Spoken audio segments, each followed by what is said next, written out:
Handiti nasi ndo dhere kupedzisira. Yes.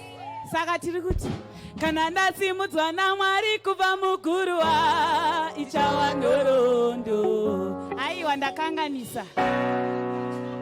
Kana tasimudzwa naMwari kubva mugaraji ichava nhoroondo. Kana tasimudzwa naMwari kubva mugaraji ichava nhoroondo. Wakabata erako simudza hey. Kana tasimudzwa naMwari kubva mugaraji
Hallelujah. Ngatisangane pamwe chete tirumbidze Mwari. Makanaka,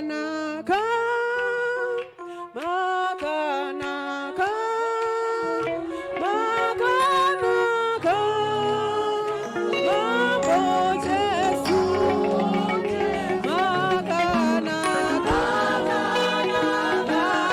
makanaka,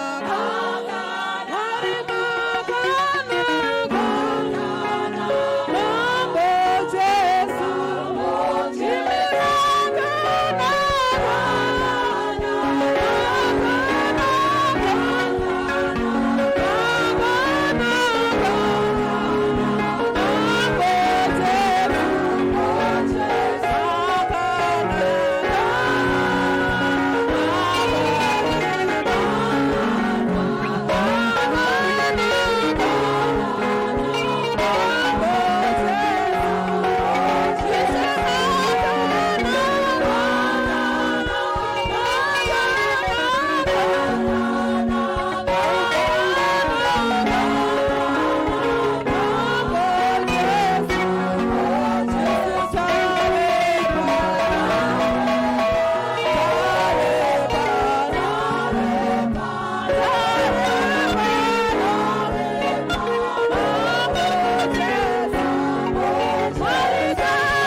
kuverengerwa shoko raMwari kubva kubhuku yaDeuteronomy chapter number 12 verse ya 10 the theme scripture Mwari vachitiitira zvakanaka.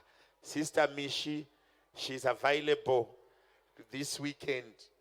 Vakaenda kuuniversity vari kudzidza ikoko zvichitiitira zvakanaka, but I can see and today she is in the house. Wariyambuka here zambuko renhama riyambukike. Ndiani anongagona ikako apota achiimba pichana pichana? Wariyambuka here zambuko renhama riyambukike, zambuko renhama riyambukike. Munhu achipupura so kuti handiyambuke zambuko renhama. Ipapo ndopaunoona munhu asina ukwanani kutenderana nekuti zambuko renhamo ipermanent feature iri paupenyu hwake. Pane imwe futi yaimboimbwa yanonzi yanga iri yani,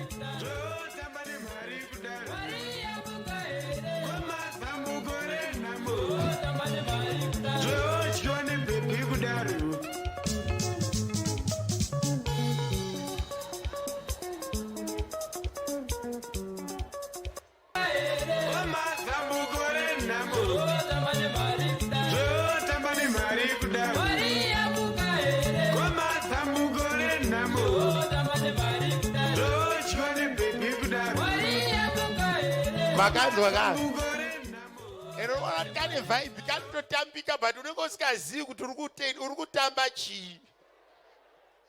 Pane imwe yaimbwa naniko, yaimbwa soni naLucky Dube. Ndiani akaimba Dread ndiLucky Dube inechekuita nenhamo futi inozi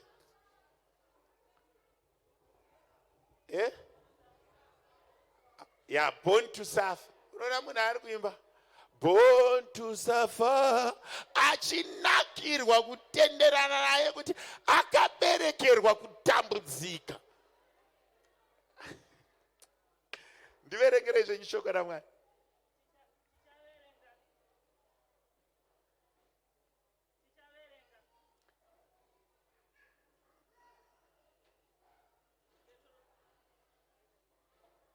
Deuteronomy chapter 12 verse 10. Asi kana mayambuka Jorodhani mogara munyika yamunopiwa naJehovha Mwari wenyu ive nhaka yenyu, kana iye achakupai zororo pavavengi venyu vose vanokukombai, mogara makachengetedzwa. Dzokororai futi.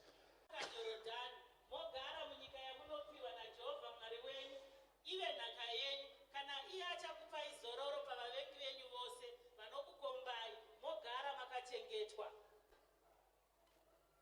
But you cross the Jordan and settle in the land the Lord your God is giving you as an inheritance, and you give you rest from all your enemies around you, so that you would live in safety.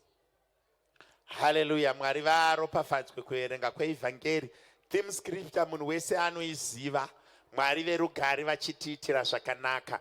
Message yangu nhasi iri crossing over or cross over. Patiri kuti cross then over yakasiyana the word rinoti cross. Cross over inobudisa inobudisa some preeminence of permanence. Crossing inobudisa something that can be done time and again.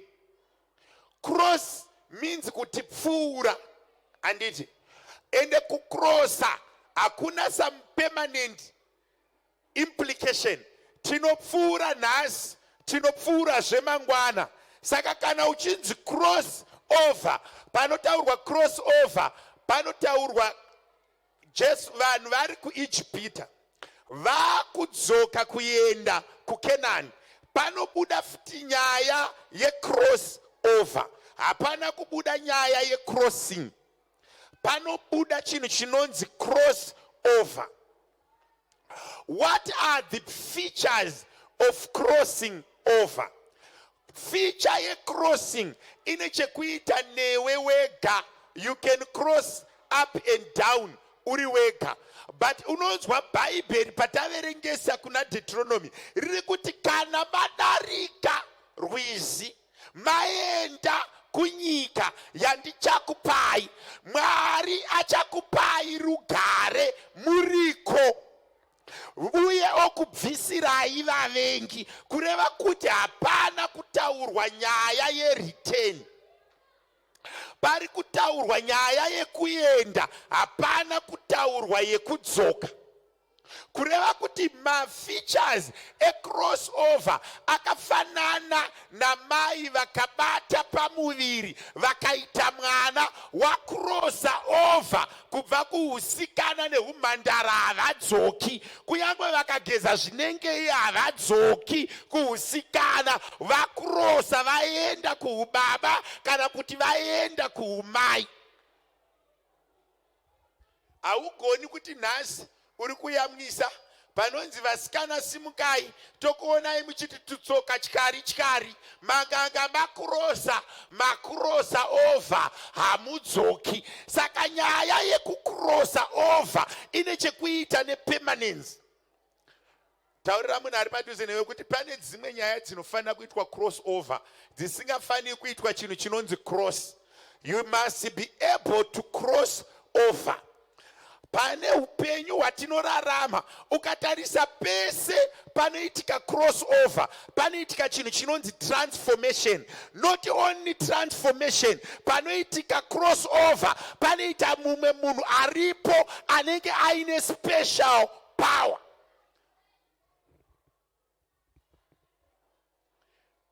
Panocrosswa the river Red Sea, pana Moses.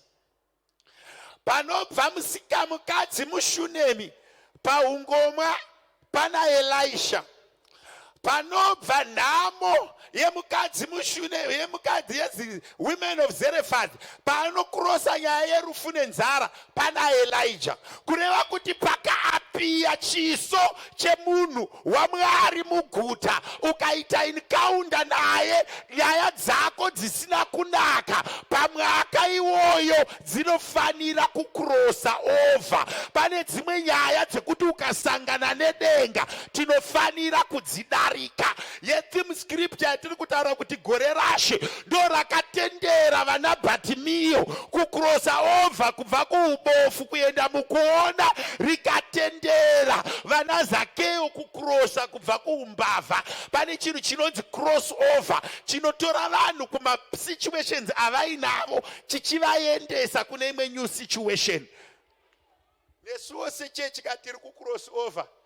Next week chaiye tabuda mugaraji, kwete mugaraji chete, tapindawo pakanaka, ende hatisi kukrosa tichidzoka, hatisi kunogadzira rent invoice, tiri kugadzira imba yedu yekupindira mazuva ese, kureva kuti it's cross over, it's permanent, you are staying there. Kune vanhu vane upenyu unofanira kucross over. Pandanga ndichiimbisa nziyo yekuti wariyambuka here zambuko renhamo. Nhamo poverty, mweya wenhamo une paunofanira kunzwa kuti somebody has crossed over. You don't cross kuti nhasi wawana iyi mangwana. Pane mweya wandakaona uri stubborn, the spirit of poverty.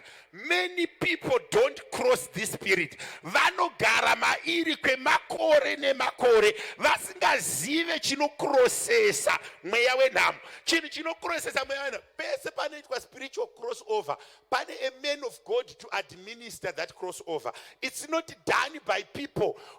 Kana uchida permanence in crossover, pane some supernatural power that must come and activate it. Ndosaka uchiona kuti ukaroorwa, ndafarira statement yavamulambo, hanzi vari kudanana zviri pamutemo. Hakuna vanhu vanodanana zviri pamutemo pasina munhu wemutemo. Kupfeka kwandakaita chibhengerichi kunoreva kuti pane munhu ari pamutemo akanditi danana henyu.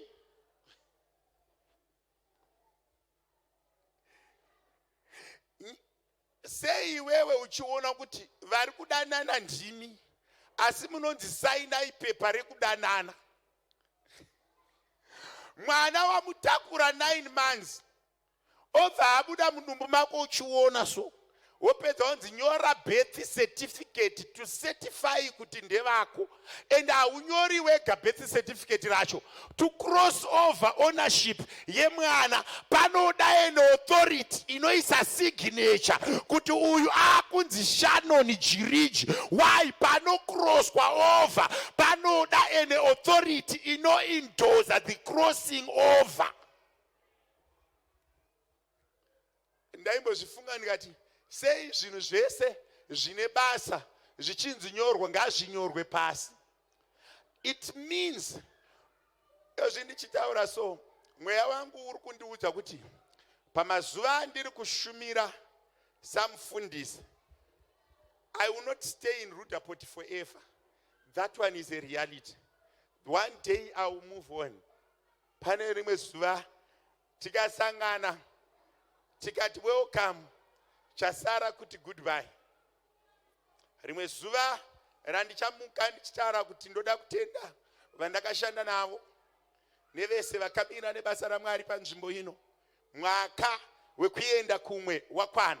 Iwewe unofanira kunge uchiti nekuti muguta makaiswa munhu waMwari, ngapaite transformation muupenyu hwako inorelata kumunhu waMwari ari muguta. Hakuna akasangana nemunhu waMwari muguta akaramba akadaro, whether 1 kana 2.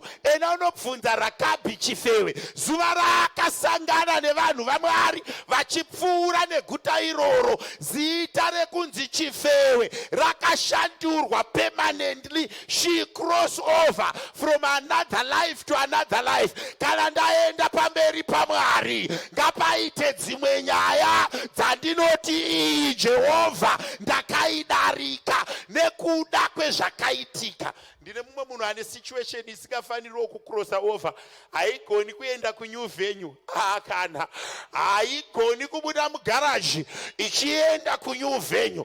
Patiri kuti cross over, unapwa hwevaIsraeri havana kuenda nawo kuKenani. Nyaya yekuforoma zvidhina ngaisare kuIjipita. Nyaya yekufudza mombe dzevanhu ngaisare kuIjipita, ireke kuenda Kenani.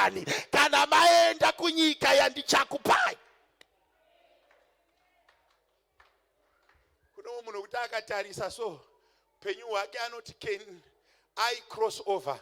But can I repeat this to you in confidence? When you want to go to the next level, it's not a matter of hours, it's not a matter of years, it's not a matter of seasons. God can do it in a minute. God can do it in a second. God makes things happen for him to be able to raise certain people. For everything that God does, he has a reason for doing it.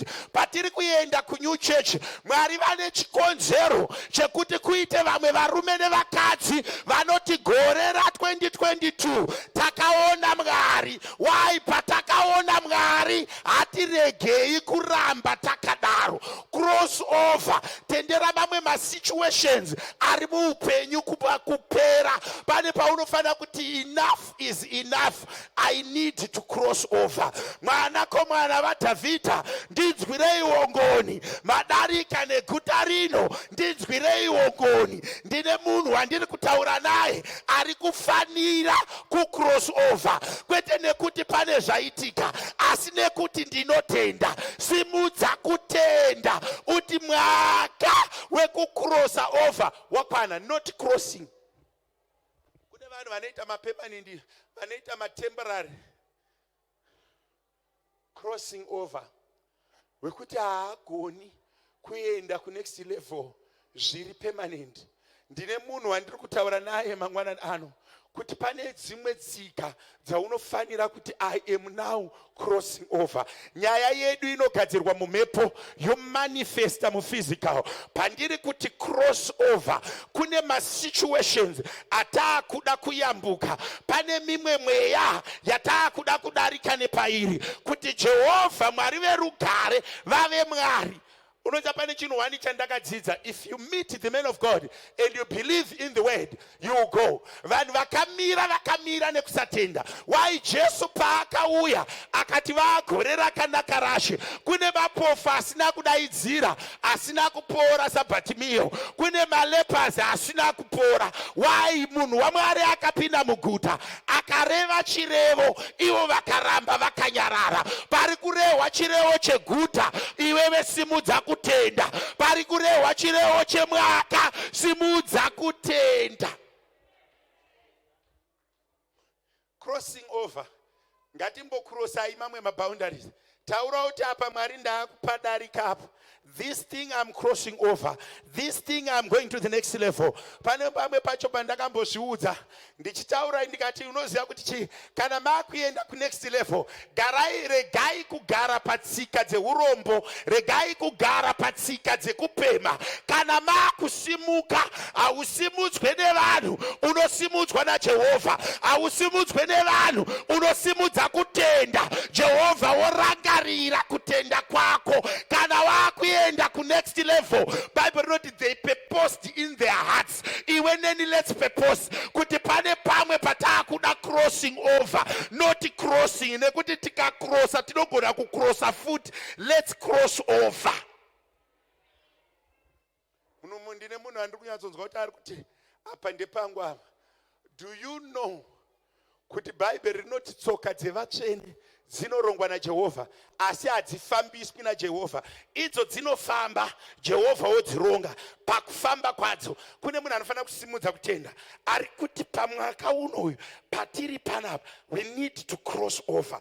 I need to cross over. Pane macross over anoitwa nenyika, kwoitwa macross over anoitwa nemagenerations, kwoitwa macross over anoitwa nemacertain groups, kwozoita anonzi ma-individual cross over.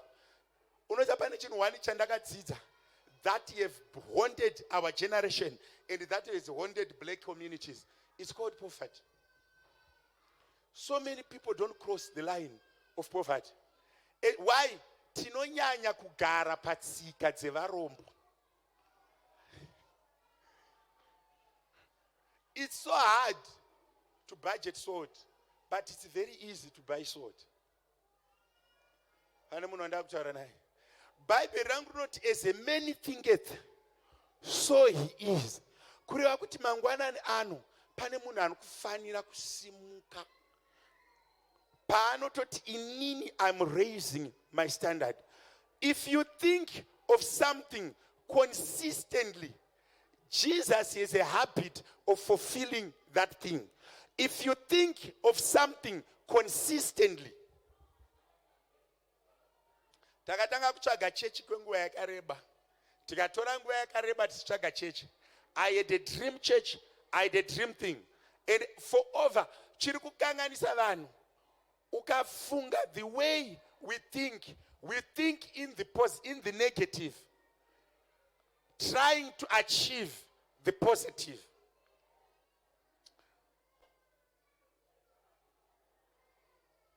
Ukadila nevasikana vama above 28, wodila nemasingle, majority of them havaoni kugonerwa. Nepari kugonerwa, haoni kugonerwa. Why? They have been in pain and they did not cross over the pain. So whatever good is trying to happen to them, they think it in the other direction.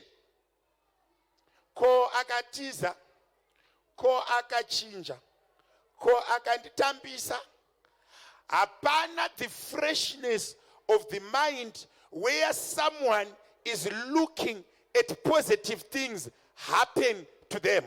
Zvakafanana nemunhu ari mumba ari kutsvaga fresh air, asi akavhara mawindo nemadhoo nema-air vents achiti ko mhepo iyi ikapinda ichitonhora.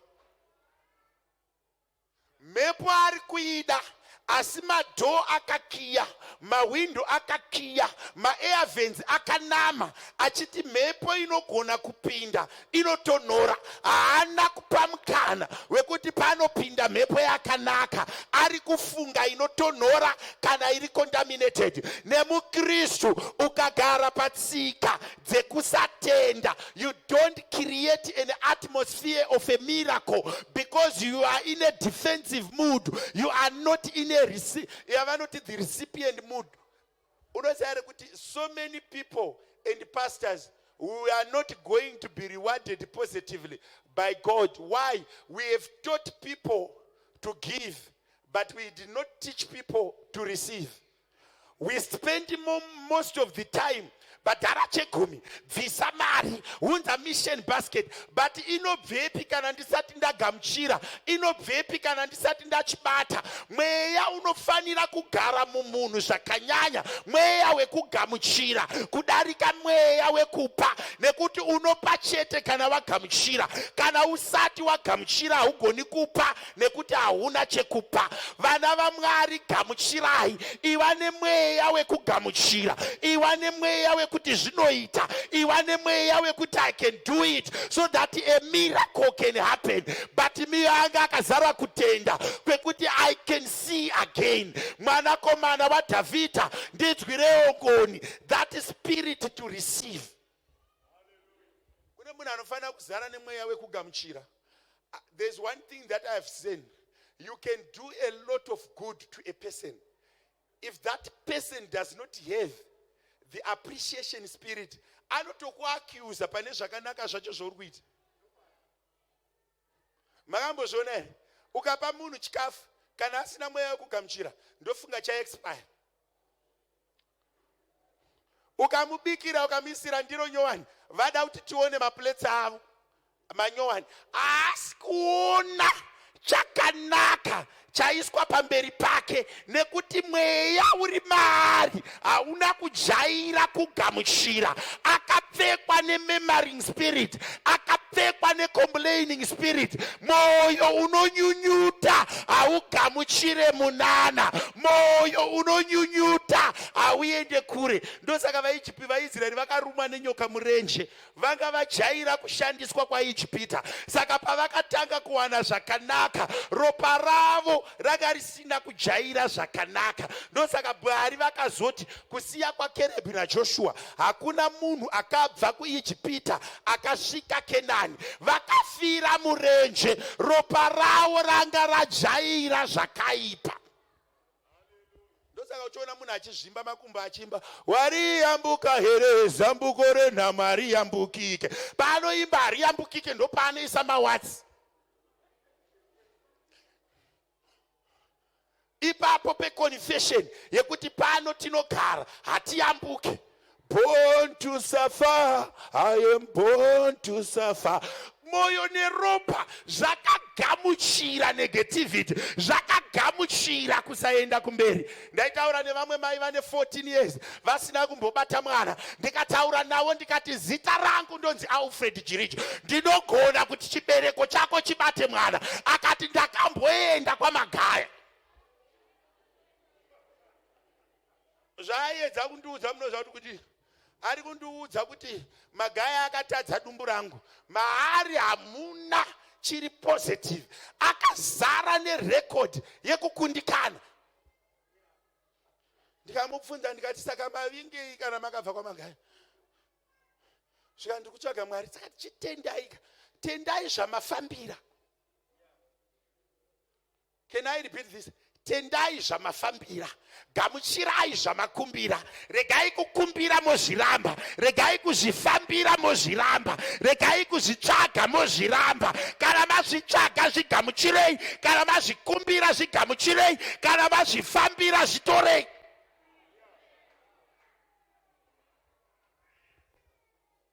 Ndina hama inenge chinamatira murume so.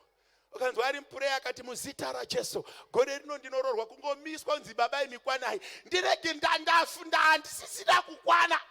2 hours ago ngochitaura nendimi uchinditsvaga. Ndauya handisisina kukwana. Saka uri kumbodei muupenyu, uri kutsvagei?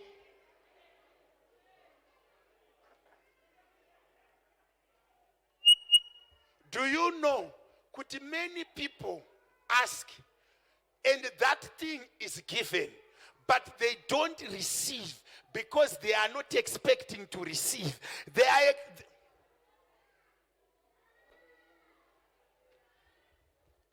Do you know what to say?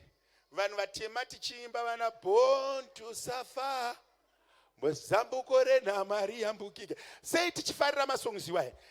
Tine that attitude yekuti kana wakupfuma unofanira kutanga watambudzika, unofanira kutanga washanda, havatendi kuti zvinhu zvinogona kungoitika. Zvikaitika too quick zvinonzi ndezvemadhimoni, zvikaitika too quick zvinonzi ndezvemasatanist.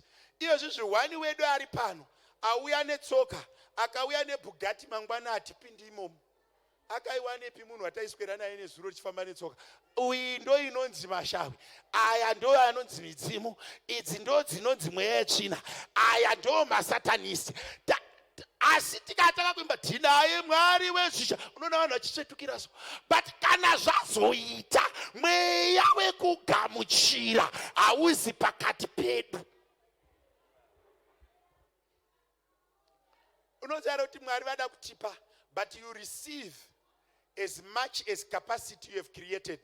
Haugoni kuenda kutsime ne5 liters wonodzoka ne100 liters dzemvura, hazvishandi zvichidaro. Ukaenda ne5 liters chigubhu unodzoka ne5 liters water. Saka vana vaMwari pandiri kuti cross over, open your heart, let it have capacity to receive. Can I repeat this? Pakavhurwa gungwa dzvuku, Moses achirova vachikrosa, zvaida munhu anotenda kuti mvura iyi haitivhariri pakati. Ndine vanhu vari muno vandoda kutodzidzisa kugamuchira mweya wekureceiva, kuti chinhu pachiri kuitika rega kukweshera. Unoda ndinogara ndichitaura this thing. It's not a pleasant statement to say, but I want to say this statement. Pane vanhu vaviri vanoshandika navo muchechi, mbavha nehure. Vanhu tu ivava vakatendeuka vanoshandika navo zviri nyore. Ukaona chifeve chareceiva Jesu nembavha yareceiva Jesu, vanhu ivava vanotenda kuti ndinopwanya ndikasabatwa ndikabuda. Saka zviri nyore kuzotenda kuti Jesu anoita kana uchimbotenda kuti imba yandisati ndambopinda ine mari ndogona kubuda nayo. Vanhu tu ivava right vane zvivindi. Unotaura kuudza pfambiso. Ndosaka wakaona kuti Mwari vachiita nyaya dzavo vaishandisa mvana kana kuti masingle mothers kana kuti zvifeve. Mukadzi anonzi anosanganikwa naye nana Caleb nana Joshua, Rakabi, ndiye akaita chivindi chekuchengeta vanhu vekuti mambo akakuona unourayiwa. Vemweya havapindi ipapo, vanotenda. Iyezvi zvikanzi kwakubhenwa mari, muKristu haabhenizve. Aiwa haabheni, anotozobhena kana nyika yese yaneta. Ndosaka wakaona kuti vafundisi vakarohwa nenzara pakatanga black market, vachiti havamwi shuga yepamusika mutema, vachikanganwa kuziva kuti black market kungoreva kuti haasati abvumidzwa negovernment, haana kurambidzwa naMwari.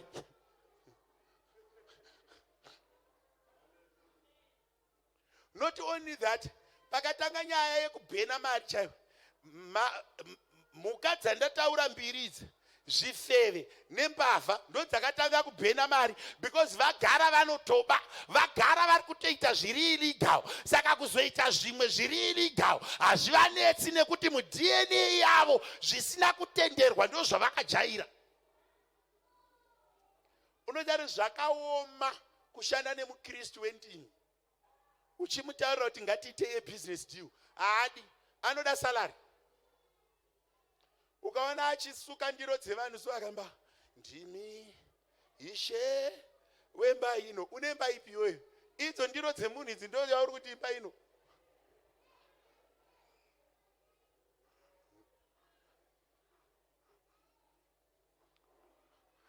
Pane mweya uri muvanhu wekufunga kuti zvakanaka ndezvemadhimoni. Pane mweya uri muvanhu wekufunga kuti zvakanaka hazvisi zvedu. Izvi ukaona mufundisi akachena vana vadi, vafundisi vanogamuchirika ndiye akapfeka bhutsu hombe nebhachi raakakurirwa size 47, iye achipfeka 32, unonzi uyo munhu waMwari haana basa nezvakawanda. Dai Mwari vasina basa nezvakawanda vakazvigadzirirei? Ndinogara ndichinzwa vanhu vachiti hanzi vafundisi vanoda mari. Mubvunzo wangu uri kuti ndiani asingadi mari? Aumbobvunza munomu ndiani asingadi mari? Kusiya kwevakaberekerwa kunoku, vamwe vese makauya kuno makavinga, takazosangana nzvimbo yekunamata, but makavingei kuno? I want munhu ari honest anondiudza kuti kuno akawingei. Apa ndiani asina kuvinga mari panapa kusiya kwana wakaberekerwa kunoku? Vese vanarumbi vakashaya mabasa kuZimbabwe vakuvara nekuenda kumupedza namo kunotsvaga hembe dzemasiketi ekupfeka. Ndopavakanzwa kuti kuSouth Africa kune mari, havana kuuya kuzonamata kuno vakomasikana, vakauya kuno kunotsvaga mari. Ndiani akati ndiri kunopinda cheche kuSouth Africa? Wani ari munhu ari kuti ndiri kunotsvaga cheche kuSouth Africa, ndibatsirewo. Wani ari kuti ndakakurosera bhodha kuzonamata kuno. Tese takavinga mari. Aiwa, but ndibatsirei kana ndichinyepa. Ndiani akauya kuti aenda kuzonamatira kuSouth Africa? Takatovinga mari, but panonzi vanhu vari kutaura zvemari, ndini mari. Pane zvinhu tu zvandinoziva vanhu zvavasinganamatiri zviri active. One of them is money. Kusangana nemunhu mupureya achiti Mwari ndipei mari, baba ndinonamatira mari, baba ndinonamatira keshi. Ukatonzwa uchinamata kudaro vanhu vese vanotarisa kuti akurwara. Aiwa, but ngatimbota ina hangu handisana mboona munhu kupureya ukakati vanhu vane mamhepo taurai, unoona munhu sakati muzita raJesu mweya vana tete. Iwe vana tete havana mweya vainawo, utori tetewo. Saka kuroti utori no mweya uri pauri. Kune munhu ari kutonamata nezvako so. Senge imi vana tete mati kure kure ima akuchena musoro. Ndimi varoyi imimi. Muri kutadzisa vazukuru venyu kuroorwa. Ukaenda kuma singles meeting nekuvasikana, ndimi varoyi vari kuimbwa imi vana mainyabadzi. Ndimi varoyi vari kusungwa nekubhaindwa kumakempu. Vana tete, vana tete, imi vana tete ndimi varoyi vacho ini. Iwe uchinzi muroyi uri kutotamburawo utotsvagawo mari yako nekuti urarame. But pane munhu ari mupureya ari kuti tete muroyi. Iwe tete havaroyi. Kumbira mari, rega kutsanyira mahara, rega kupera dumbu mahara. Kumbira mari, rega kusiyana nana tete. Uri tetewo mazuva mashoma anoteera uchatanga kubhaindwa.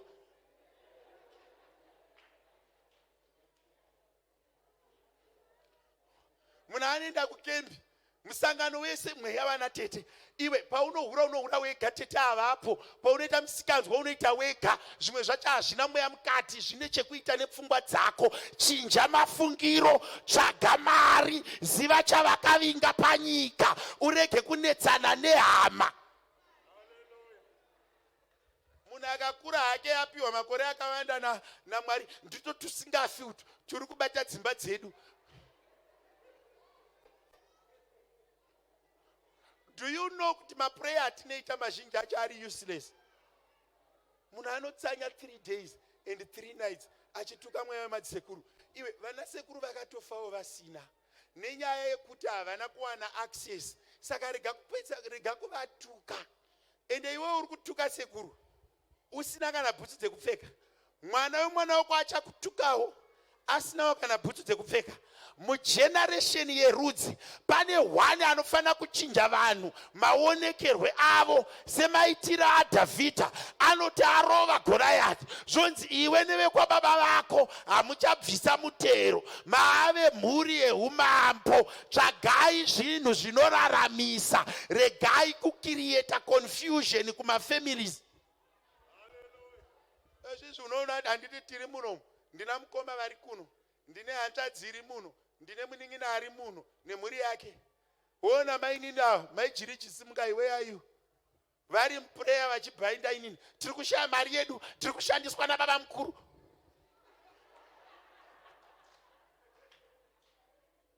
vane vari mupureya, baba ndinonamata mweya wemhuri, vane mari vachitishandisa, mashandiswa nani? Mukai, tendai, gamuchirai, ivai nazvo, rega kuswera muchitukana.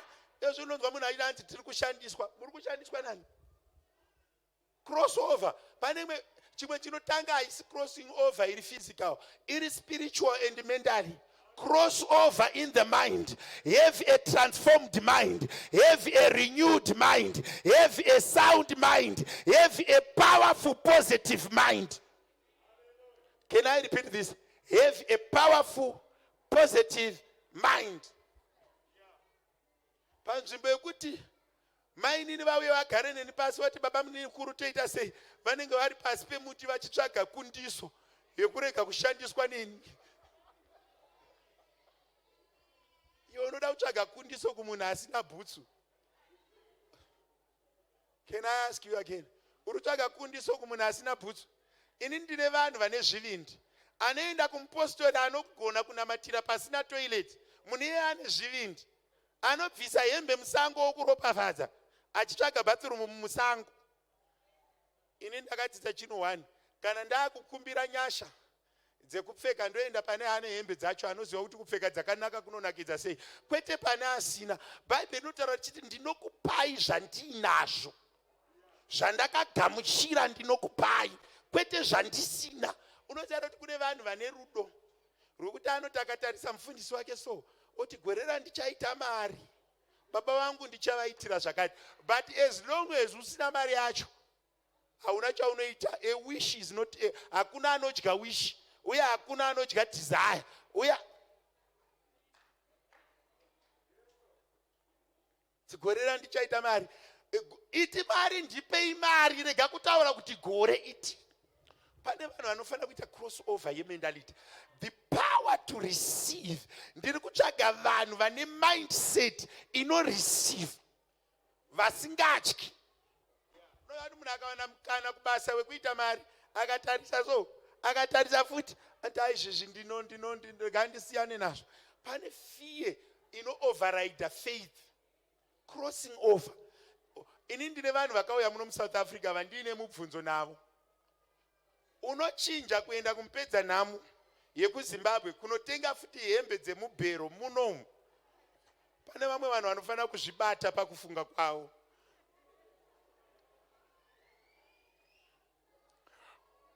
You transfer nzvimbo yekutambudzikira.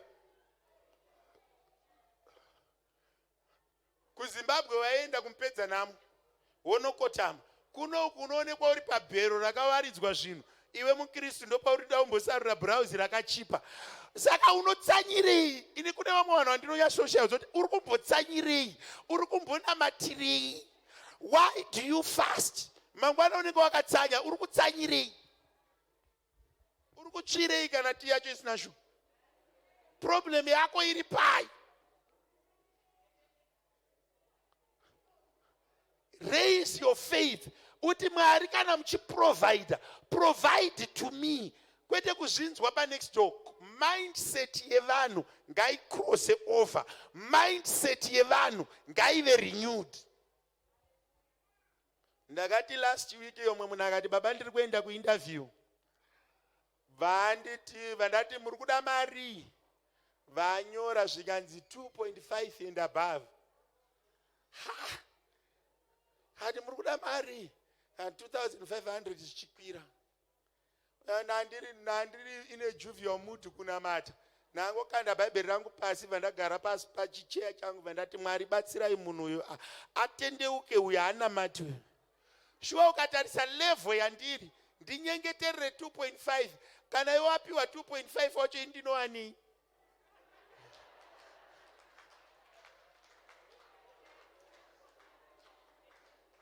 Ndimi vanhu munoya muchiti pa appreciation musadaidzire vakaisa chi 20 rand.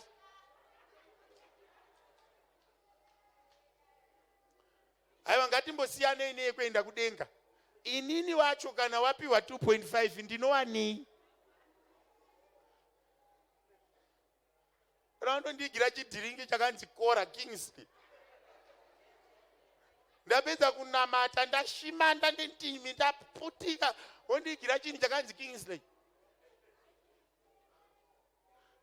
Handiti ndoenda namatira 2.5. Pa 2.5 pangabude gwavha 100%. Iwe unenge wadyei. Nopera simba so. Ndakuenda kuNew Church kwandiri kutarisirawo kupiwawo million appreciation. Iyemwe munhu ari kukumbira 2.5. Tosvika sei? Ndakapera mweya so. Ndikati mwanangu, ena unokumbira 5. Pa 5 at least akaunzwa offered. Tithe yake it's 500. Shua ukakumbira 2.5 pamberi paMwari. Kwari kukumbira kumidzima anokumbirei. Kwari kukumbira kuvanhu anokumbirei. Tarisa munhu ari padhuze neuti ana mufundisi, pona pakufunga kwako. Udzokororo zvouti pona pakufunga kwako. Aiwa ndambosiya. Alright, wati pasa chirichi vanoda mari. Ko mai vako vanodyei? Mai vako iwe vanodyei? Vane BP, vane sugar, iwe ruda 2.5. Mai vako vanodyei? Ndasiyana na mai vako. Kana uri mudzimai, musi weValentine, murume wako unomutengera sheti yemari kana wapiwa 2.5. Mweya wenhamo ukaungana so unokanganisa system yese. It corrupts the system from A to Z.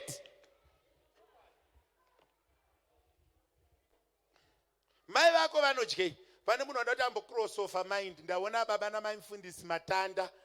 They were my children long back ago. Ndichiri mufundisi mudiki, regai ndivagamuchire muzita raJesu, amen. Chingoti kwanyani pamuri ipapo baba namai mufundisi Matanda. All the way ndichitanga kupinda ministry 2012, I ministered to them. Vakamboita our secretaries. Nhasi vari pakati pedu. Mwari vakuropafadzei. Kana maakubva pano munoteera mota yangu muchienda kumba kwangu by public demand. Tarisa munhu ari padhuze neandana mufundisi, pane panoda kucross over. Kune vasati vane vana here? Andoti handina mwana. Vari paprogramu yangu vasati vambobata pamuviri. Kune vamwe vari kuzevezerana namama, imi musasumudze maoko. Vasati vapastage yekuzevezerana namai. Aiwa, ndiri kuti vasati pasina zviri kuitika. Ari kuti handisati ndanayo nhumbu yacho, ingosumudzai maoko. Kuti ndichakuonai manje panapa. Hauendi kuNew Venue wakadaro, unofanira kuenda uko dumbu rako richifuta kudai so. Umwe munhu akutoramba kuzvitenda. Ndini ndadaro. Hausiwe wadaro, iwe hautendi, ini ndinotenda, ndati ndini ndadaro. Elijah haana kuti anongoti ngakurege kunaya mvura kwemakore haana kubvunza Mwari, ini ndindadaro. Pane vanhu vanoda kuti vacross over so. Urege kuimba songwe kuti dambudziko renhama riyambukike. Wariyambuka here? Dambudziko renhama riyambukike. Uri muno muchimba born to suffer. I am born to suffer. Vanhu vazhinji muri kuti muchanofara kudenga. Munhu haana kusikwa kuti anogara kudenga. Munhu akasikwa kuti agare panyika. Appetite yechikafu unodya panyika. Kudenga kuna kuseri kwezuva hakuna oxtail, kuseri kwezuva hakuna sutu, kuseri kwezuva hakuna hembe. Ende vamwe venyu muchanomaintaina maposition aminawo kudenga.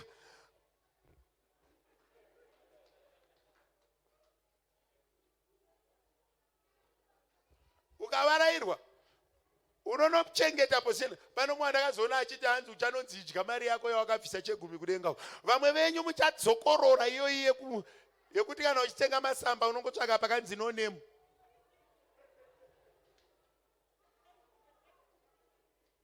Masamba no name, hembe no name, boots no name, mafungiro no name. Do you know what I've learned in life? Especially panyaya yezvikwereti. Mukatenga imba ikanzi 20,000 pamwedzi. First 3 months 20,000 iyo inorwadza kubhadhara. Maambozvona after 3 months chikwereti ichocho chareruka uchachinzwi stereki. Muri kuziva zvandikwenzera. Mukatenga mota same. So vanotenda vanoramba vachipinda munew ground, vasingatendi vanoramba vari muold ground. Ndosaka uri kupfeka bhutsu yawakatenga 2008 hautendi. Unoona munhu achitaura kuti bhutsu yakakura kudarika dangwe rangu. Pane mweya wetsvina inochengetedza vanhu uye inogara muvanhu pamafungiro. Ende munoziva kuti zvivi zvamaitaura zviya zvizhinji zvacho hazvisina basa. Zvivi zvasara zvinokuvadzisa, chivi chekusatenda. Unoitira mwana wako utsinye. Iwewe mwana wawabereka unomuitira utsinye wekuti azive kuti kunodyiwa McDonald. Haatozive chiemu chiya neutsinye huri pana baba. Vakaona pane McDonald vanopfuura. Ende kana uchifamba nekombi hautomboendi nekune McDonald's kwacho. Even ukapfuura nepo hauioni. Hakuna munhu anoita drive through nekombi. Umwe munhu auti hanzi mufundisi vakutituka. Ndikasakuudza chokwadi inini, hakuna mumwe munhu achakuudza chokwadi. Ibasa rangu rekukuudza chokwadi. Mota dzinotangira pa 1.9 pamwedzi. Unotenga chimota chidiki chekuti mufundisi vakatsamwa kana kuti ukapaka pamashure pavanosimudza havo voendesa paside. But unenge uchitodriver. Zita rekuti vanzi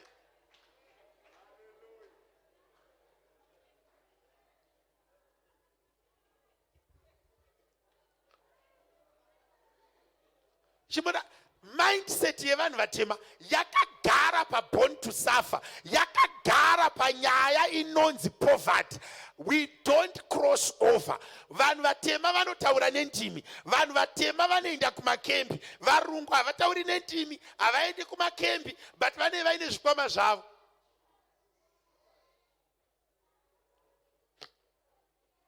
Ndaibvunza umwe munhu ndikati, why don't you have money? I don't have means to have money. Vana veparuta poti iyo chitava kuenda kunew church, vaya vemugaraji, malevels achanochinja uku zviri very significant. Iwe ndiwe wabvisa mari yepledge kuti titenge church. Kuchauya vanhu vane masutu avo ari nani vajaira pakanaka. Iwewe mweya we-inferiority complex ukasvika ukaona building yakanaka uvati aku hakusi kwedu, waakutotiza pane nyasha. Rega kutya, enda ikoko with confidence. Even ndabuda mukuku chechi tisu taitenga, tisu varidzi vayo, tisu tofanira unogara imomo. Can I repeat this? Vanobva kumatole, vanobva kuprincess, handei kunew church, regai kutsvaga rimwe garaji.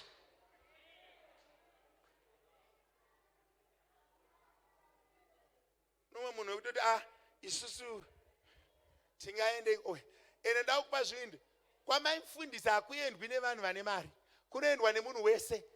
Kana zvichichinja zvinochinjirako. Ini chinhu wani chandakadzidza ka kungoziva kuti pari kurira ipapo ndo patinoenda. Ipapo pari kurira ipapo ndo patinoenda.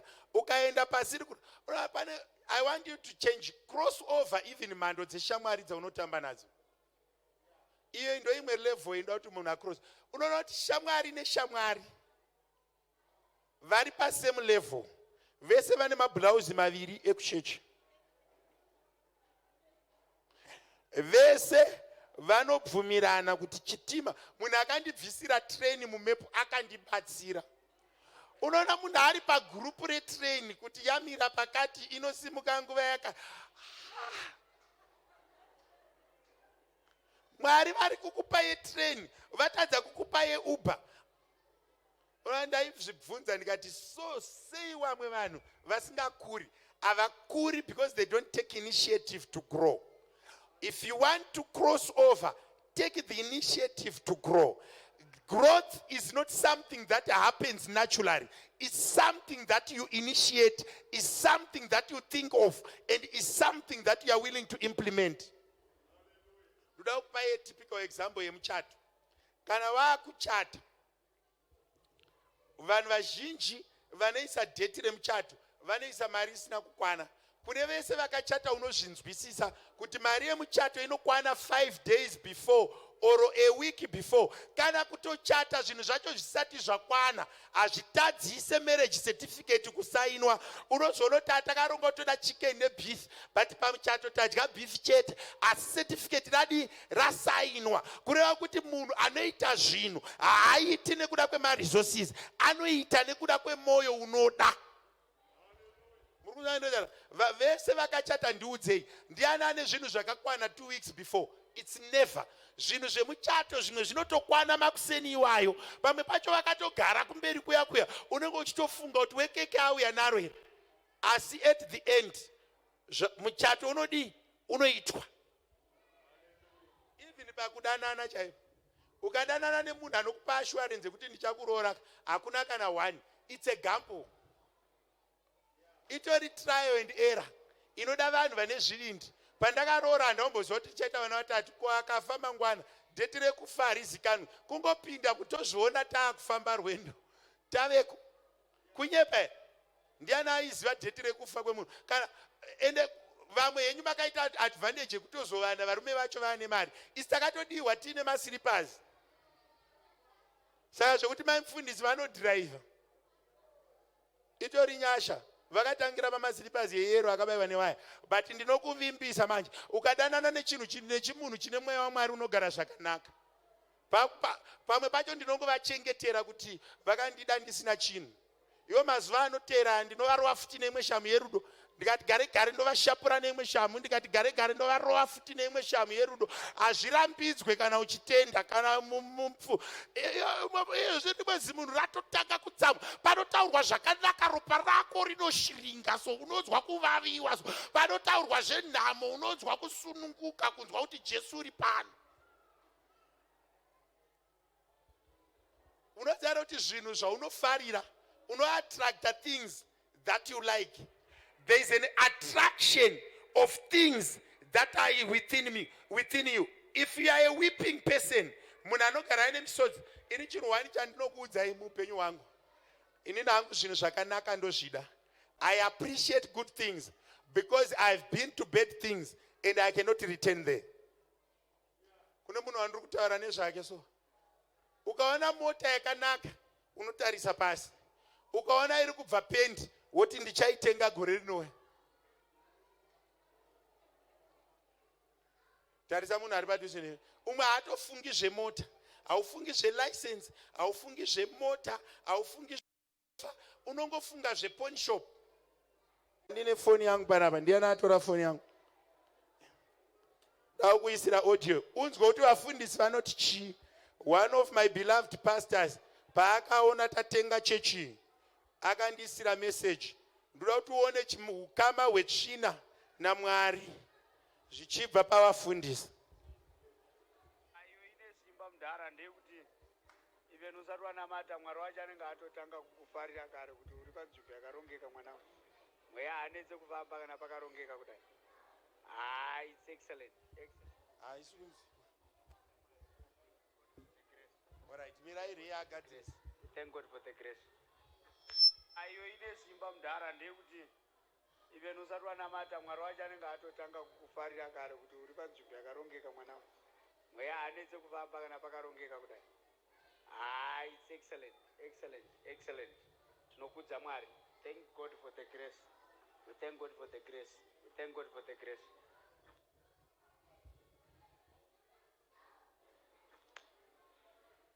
Ayo ine simba mudhara ndeyekuti even usati wanamata Mwari wacho anenge atotanga kukufarira kare kuti uri panzvimbo yakarongeka mwanangu.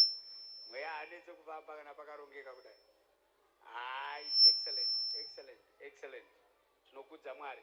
Thank God for the grace. Zvirunzi kwe.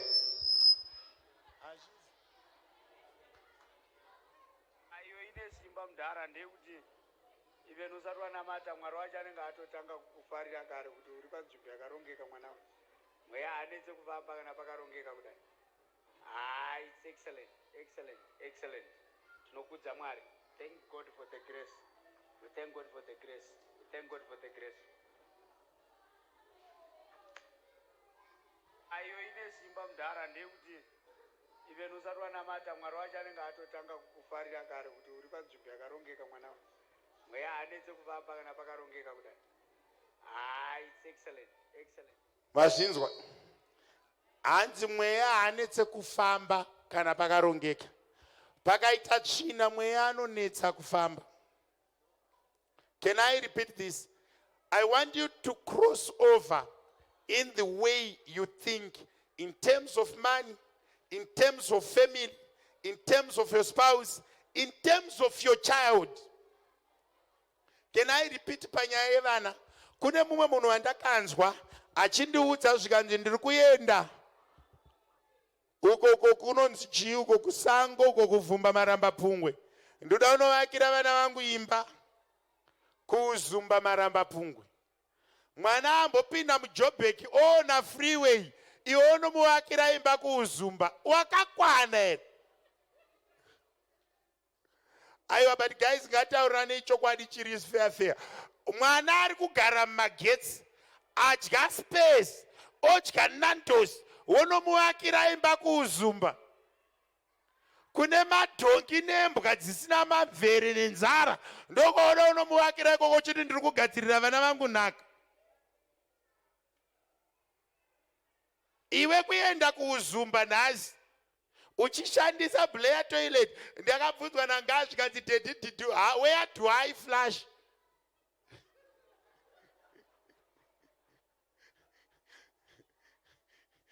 Apinda mubathroom tisati takugadzira zvikanzi daddy, so where do I flush?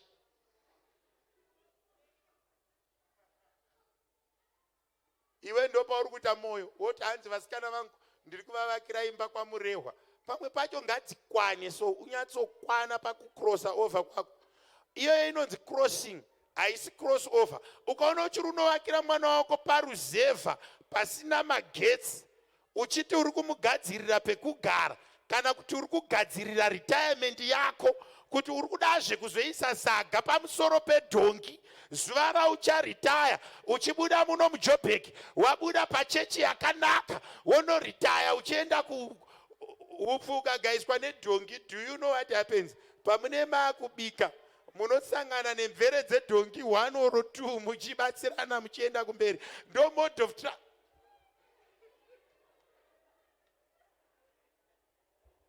ende vanogaisa nemadhongi havanetseki nemvere dzedhongi dzinonzi dzaibva kungorova muchienda kumberi. Tarisa munhu ari padhuze neuti hanzi namufundisi ibva patsika dzeurombo. Kana vakuenda kunext level ibva patsika dzeurombo. Cross over from the mind yekuti zviko zvikaita. Ndine murangariro wandida kubvisa kusociety yevanotenda. Ko zvikasaita, ko zvikaramba, ko zvikatorwa, ko ndikakundikana. Mubvunzo wangu woti ko ukasakundikana, ko zvikasapera. Ndakambonzi nomwe munhu mufundisi mataurire amunoita rimwe gore hamuzonyari here zvinhu zvikachinja. Ndikati why are you a prophet of doom? Ini ndine mubvunzo 1 wandada kubvunzai vanangu. Alright, nhasi ndanga ndichifamba nemota yakanaka yobva yanzi after a year yatorwa nebhengi. Zvinodzimwa here mumakoronike kuti ndakamboita mota yakanaka?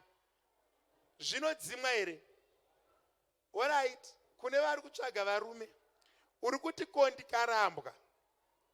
Mubvunzo wangu uri kuti kana ndikasangana nemurume anondida anondiitira zvakanaka for 5 years ndombofarawo 5 years idzodzo, even akaenda nendisina kufara here pa 5 years idzodzo, ko akasaenda ini ndinofunga kuti zviri nane ndimbofara hangu 5 years than kubva ndatomborega kufara zvachese. Ndo mufungiro wangu. Ini ndo mafungiro angu. Ini ndikatora mota hombe ikauya ichitorwa nebhengi ndine ndabatsira vanhu vaviri. 1, vaya vanofarira kuti kwaitwa zvakanaka vafara, nevaya vanofarira zvakaipa pamusoro pemunhu. Musi iwoyo painotorwa vanodyawo sadza vachiguta. handi kune vamwe vanhu vekuti musi wamunoita miscarriage ndo musi wavanotenga chikafu chinonaka. Kune vamwe vanhu vekuti musi waunonyadziswa ndo musi wavanodya zvinonaka. Vanhu vanoselebrata madownfalls vasingagoni kuselebrata maupward movement evanhu. Vanhu vane meso anoona zvakaipa asingaoni zvakanaka varipo pakati pedu. Vana Judas Iscariot vanoti zuva raunofara ndo zuva ravanotsamwa, zuva raunotsamwa ndo zuva ravanofara. Asi ndoda kuti ubatsire vavengi vako vacheme misodzi. Inini munhu akasvotwa neni apori, ndo mutemo wangu. Ukasvotwa neni apori. Ndaimbozvifunga mwe musi ndichiposta pastatus yangu ndikati ndoda kupa BP vanhu vese vasingandifariri. Munhu wese asingakufariri ngaagara aine high blood pressure. Why? Pese pawaita chakanaka iye anenge achidumbirwa. Saka unenge uchingokwidza high blood pressure yako uchibatsira nyika kubvisa vanhu vari negative. Musi wainozokwirisa vanofa, nyika yosara nevari positive. Tarisa munhu ari padhuze newe muudze kuti ukarwadziwa neni haupori. Mudzaurire futi kuti ukarwadziwa neni haupori, because Mwari vanoramba vachindishandisa. Amen and amen. Pane vanhu vandiri kuti muservice inoyi ingotsvaga chinhu 1 chaunoti Mwari, this thing I need to cross over it, be it mentally, be it physically, be it in life. Uti this thing it has to go. I don't want to cross, I want to cross over. Kutobva pandiri kuenda kumberi. Pane mumwe murangariro vandinavo ndiri kutsvaga, handisi hangu kuti zviri muDNA yako here, but muDNA yangu zvirimo. Ndiri kutsvaga vanhu vari kuti mufundisi panyika ino yatiri kurarama yevapenyu. Tiropafadze, Mwari ngavatiropafadze nemamiliyoni. Vanhu vari kuti Mwari ngavasundire mhepo yemari kwandiri. Kune hama dzakafanana neni dzechirume nedzechidzimai vari muno. Imboti Mwari, foshorerai mari iri kumabhengi kuupenyu hwangu, foshorerai zvakanaka kuupenyu hwangu. Mwari, ndipei zvakanaka zvenyika ino zviwanikwe kwandiri nevana vangu. Ndiri kutsvaga mumwe munhu ari kuti I want to cross over palevel yebudget ndipinde mulevel yeexpenditure. Vanhu vari muno mese mune zuva ramakarara uchiti mari haisi kukwana. Ndiri kuda kuti Mwari vatipe nyasha muservice ino tiite cross over. Umboshaya hope dzekuti mari iyi ndoita sei nayo, iyi iripo ndoita sei nayo, yakawandisa ndoita sei nayo. Kuno mumwe munhu ari kuti zvine basa rei? Ko zvawairara wakasvinura uchiedza kubhajeta zvine basa rei? Chimborarawo wakasvinura uchiedza kuti ndeitei nayo. Ndine vanhu vandoda kuti Mwari vakupei nyasha mugore rino ragore rashe. Umuke rimwe zuva wakaita mapositive problems yekuti zvinhu zvangu ndozviisa kupi. You know what? Takambogara 10 years pasofa 1. It's not a problem kutenga sofa woriisa mumba. After 2 weeks wonoti handiro ravaida wotenga rimwe. Kuno munhu ari kuti nenda westa mari. Iwe mari yaaniko? Imbozvispoirawo. Denga ngarikupe nyasha dzekukross. Bhaibheri ndaverengesa kuna Deuteronomy hanzi kana maenda munyika yamuchapinda ndichakupai rugare. Wanzwa here pataverengesa hanzi kana masvika munyika yandichakupai ndichakupai rugare ndokubvisirai vavengi. Wapanzwa here apo? Iti Mwari tipeiwo rugare, tipeiwo rugare. Mwari tipeiwo rugare motibvisira vavengi tozara nenyasha dzekurarama. Pane chinhu 1 chandinogara ndichidhirima muupenyu hwangu, kumboita a week, a month, a year randinoti ini hangu ndigere zvakanaka nevana vangu. We lack nothing. We are all well. No one is sick. We can eat what we want. We can do what we want. Ndiri kutsvaga vanhu vekuti anopererwa nemazuva eholiday asi mari isati yapera. Apa hapana kana maamen. Pese apa vanhu vakadzikisa maoko havatendi. Dai ndiri kuti mweya watetewe nono chidaiwo zvikuru. Imimi muri kureva kuti mese imimi vana tete venyu varoi. Ai vanini, mundirevera kuti vana tete venyu vese nana mbuya venyu varoyi. Pese pandinotaura zveuroyi, unoona chichijamba jamba. Pandiri kuti imbovawo nerugare, chimuru chakadai so. Hachitendi, badai nandi kuti born to suffer. Munhu wese anenge ainewe so. But pandiri kuti Mwari ngaambokupa rugare. Vanhu vakaisa pazvinhu havadi rugare. Ari kutofunga izvezvi kuti mukuku wangu ndousiya nani. Unonzwira tsitsi mukuku. Hauzvinzwiri tsitsi.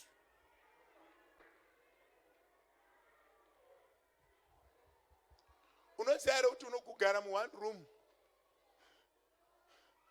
Unodya uchiona pilo. Kana utodya wakagara papilo ipapo. Multi-purpose. Pilo iyoyo ikatengwa newe inenge yatopinda mujeri. Yeumwe pilo inomuona manheru chete. Iwe yako pilo ndo yekudyira, ndo yekugarira, ndiro sofa racho, ndo pekuzororera. Pilo iyoyo itori nedambudziko. Pambacho muridzi wako anokuita kuti upinde pama1. Pilo iyoyo iri pama1. Ukatenga chigubhu chesefi, ndo chauchabva wagarira imomo. Pamwe pacho unoziva kuti vanhu vanoabhusa. Chigubhu chekoko unoona chazoiswa mufiriji we, ndo chachemvura. Haagoni kutenga water bottle.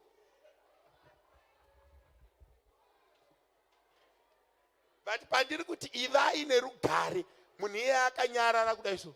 Asi mufiriji mako mune chigubhu chemazoe, ndo chemvura.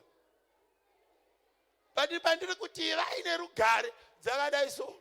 Pandinoti mamhepo dzobva. Do you know kuti Satani achatosvika kudenga oti havaitambudzika nekuti havana kumbobvira vaedza. Ini ndandisipo pavaitambudzika, handina kukonzera kutambudzika kwavo.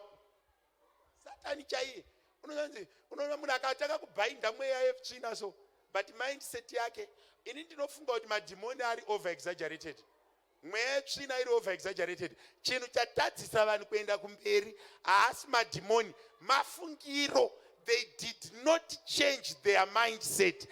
You did not create capacity to receive. Izvi ndine vanhu vari munomu vandiri kuti ita maoko mudenga yaka. Ukamunzwa achinegotiate mari so. Do you know kuti mari iri spiritual? Mufaro uri spiritual. Rimwe zuva ndichinamata mweya mutsvene akandiudza kuti if you don't have a desire, you don't achieve. You have to have a desire. You have to dream about it. Ndakaona appetite inoitwa nevanhu pakudanana. Dai iriyo appetite inoiswa nevanhu pazvinhu zvemari. Dai vanhu vaine mari. Munhu akaita girlfriend so, anotumira mamessage 68 paWhatsApp in less than 30 minutes. Kaka. But kana akutaura zvemari, haana kana hazvikwanisi kana 1 second. People don't have appetite for growth. People don't have appetite for progress. People don't have appetite for going to the next level. Vane appetite yemakuwa nekutaura sina basa. Kune munhu anoda cross over. God refresh my mind. God refresh my thinking. I want to cross over. I want to live this song inotiyo. Waiyambuka here zambuko rena mari yambukike. It must never be your policy. Can I repeat this? Simukai. Vanhu vazhinji vari kuti mufundisi majaira kutaurira vanhu vakavanda majaira kutaurira vanhu vane chikoro vakafunda. I have got people vasina kupa testimony vari munomu vasina kana O-level certificates, but Jehovah akavanzwa akavaitira zvakanaka. Ndine mumwe munhu wandoda kuti ungotanga kutaura kuti this thing chiri pandiri ngachibve. Ungotanga kutaura kuti I need to cross over. Mwari ndipeiwo rugare, Mwari ndipeiwo mufaro. Praise him. Tine zvatambotaurirana. Mai guru makanda, mai guru vari mere. Vauya kuchechi. Sisi mai makanda is here in the house. Avamo. Sisi mai makanda nasi havana kuya kuchechi.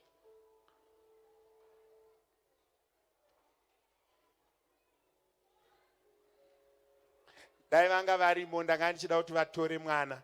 But kana vasimo, it's okay. I will do it another day. Mwari verugare vachitiitira zvakanaka. Pane timu yangu yandambotaura nayo yamaine nyasha bata maiki yako. patiri kuimba masikati ano, I want God to cross you over pauri.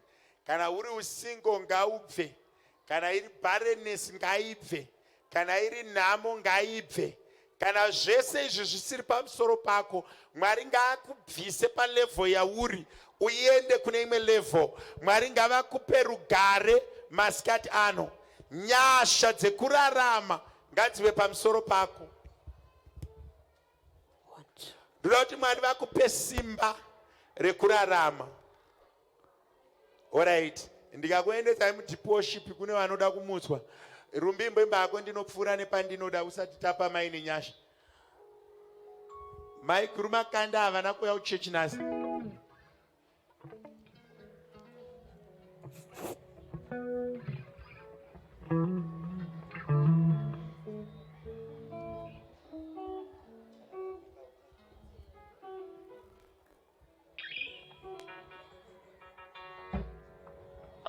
Ndiri mweya, ndiri mwana wemhepo, ndinopinda nepandinoda, ndichibuda nepandinoda. Ndiri mweya,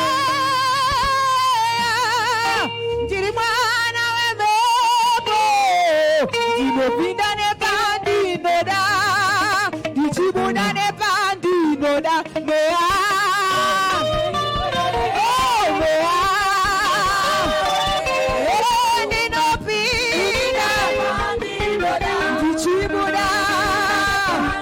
Oh,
midzimu takambopira hazvina kubatsira chazara panyika ino ndechekunamata chazara panyika ino ndeche aiyo midzimu takambopira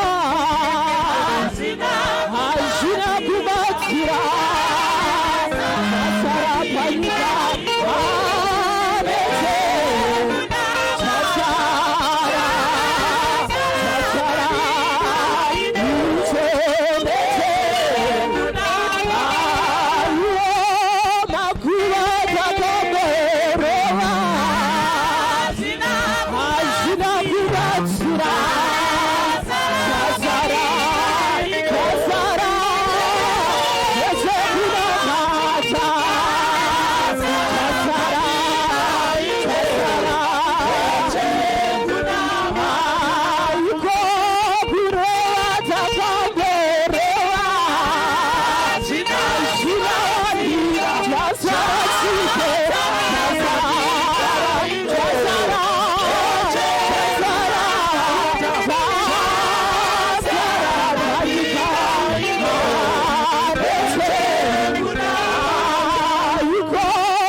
kuti matiendutsa muzita raJesu weNazareta yendaraboshikamanda. Thank you, Jesus. Ishe ndinzwe nokufara ndinzwe ine imbotendera Mwari kukunzwa pfuura paunofanira kupfuura pauri kuti ndinzwe ine kufara. Tora situation yako uende nayo pamberi paMwari. Iti Mwari verugare nhasi ndinokrosa over pandinofanira kudarika ndinopadarika. Itendera Mweya Mutsvene kutaura kwauri, tendera nyasha kutaura kwauri. Ndine vane zvivanda, ndine vakatsikirwa zvavakatsikirwa, ndine vagara patsika dzevanhu kwemakore akawanda. Nhasi unoyambuka nezita raJesu. Ishe ndinzwe nokufara ndinzwe ine tsitsi dzako idadze unofa vanhu vose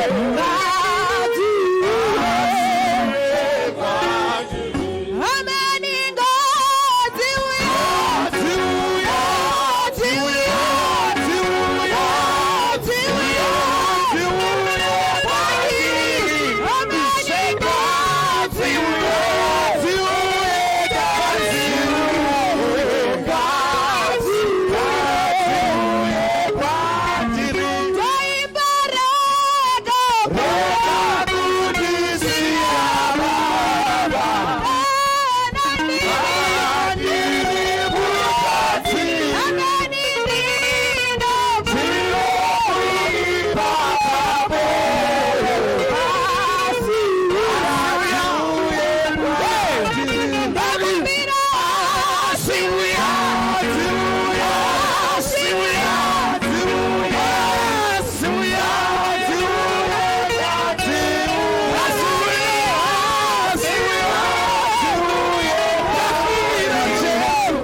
Usitake